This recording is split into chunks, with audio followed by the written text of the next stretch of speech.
Hello viewers, welcome back to my channel Shantipur kitchen লাভার। বন্ধুরা, আজকে আবারও তোমাদের সঙ্গে নতুন ভিডিও স্বাগতম।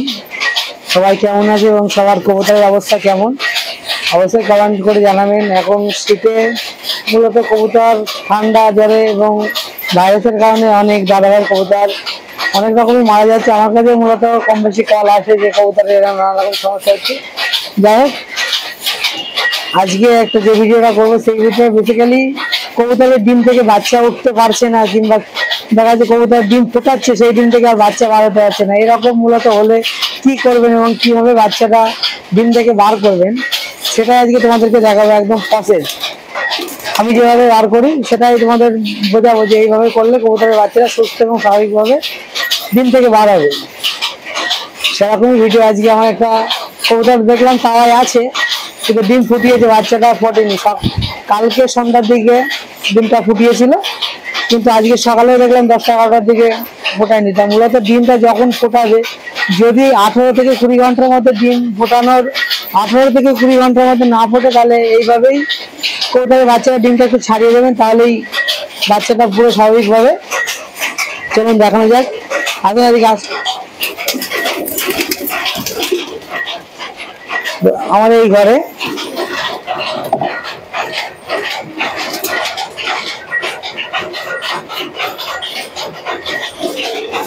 দেখুন বন্ধুরা, তোমাদেরকে ডিম দুটো প্রথমে দেখাই।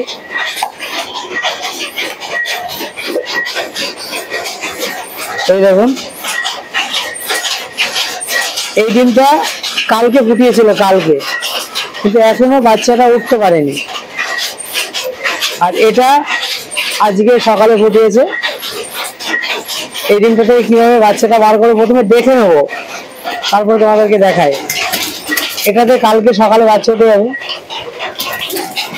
এই ডিমটা প্রথমে আমি যেভাবে দেখি, একটু মোবাইলে ফ্ল্যাশ জ্বালিয়ে নেবো।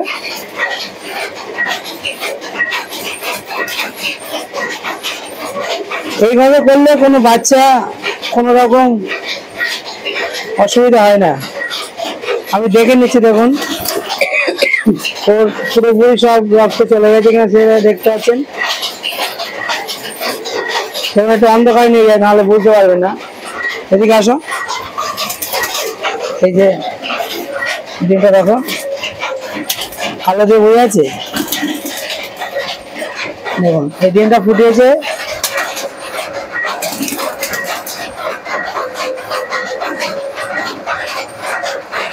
এই ডিমের থেকে বাচ্চাটা নড়ছে, দেখেছেন?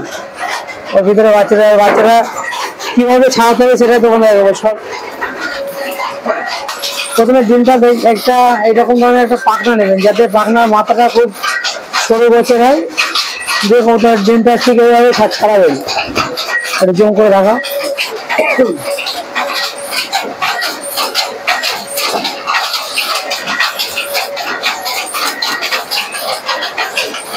এই কারণে কবুতরের বাচ্চাগুলো ম্যাক্সিমাম সময় বাচ্চা উঠতে না করে মারা যায়।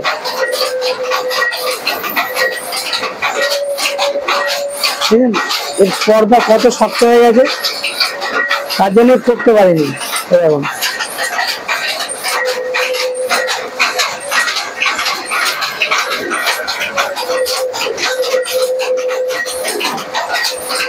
খুব সাবধানে করবেন, তা নাহলে বুঝতেই পারছেন একটু আঘাত লেগে গেলে বাচ্চাটা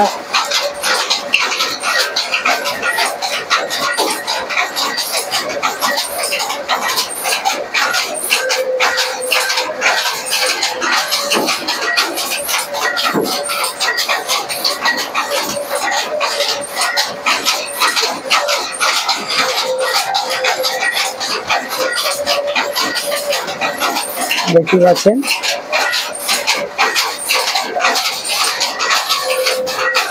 আমি যতটা আশা করেছিলাম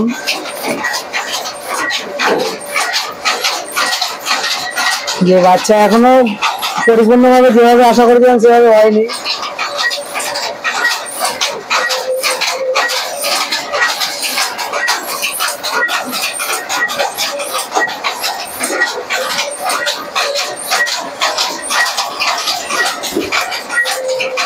বুঝলেন, এই কবুতরটা এখনো মোটামুটি 4-5 ঘন্টা লাগবে, তারপরে কবুতরের বাচ্চাটা উঠবে, এখনো সময় লাগবে, এখন রেখে দেবো। বন্ধুরা দেখতে পেলেন যে কবুতরের ডিমটা কিভাবে ছাড়িয়ে দিলাম। দেখবেন যে ওর গায়ে পর্দা যখন দেখবেন শুকিয়ে গেছে তখনই পুরোপুরি মাথাটা বার করে দিতে হবে। আমার এর আগেও শর্ট ভিডিও দেখেছো যে কিভাবে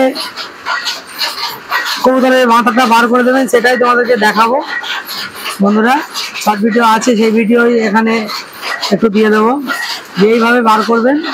এই কবুতরের যে ডিমটা দেখলাম এটা এখনো পরিপূর্ণভাবে ওর শিরা, যে ওপরে যে পর্দা আছে পর্দার শিরাটা এখনো শুকায়নি, শিরাতে এখনো রক্ত আছে, তার জন্য ওটাকে পুরোপুরি ছাড়ানো হলো না। কিন্তু ওই কবুতরটা যেভাবে ছাড়িয়ে দিচ্ছি অটোমেটিক উঠে যাবে। দেখুন এর আগের যে একটা শর্ট ভিডিও তোমাদেরকে দেখিয়েছিলাম, দেখুন বাচ্চাটা কিভাবে বার করা হয়।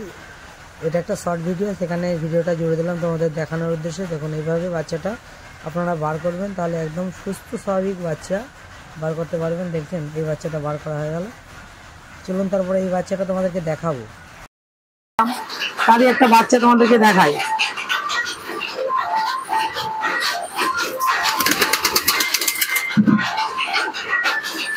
এই বাচ্চাটা ধরুন এর আগে যে শর্ট ভিডিও দেখেছিলাম না, একটা ডিম থেকে বাচ্চা ছাড়াচ্ছি, সেই শর্ট ভিডিও এই বাচ্চাটা ছাড়িয়েছিলাম। দেখুন বাচ্চাটা কত সুন্দর পরিপূর্ণ হয়ে গেছে, একটা সিঙ্গেল বাচ্চা হয়েছে।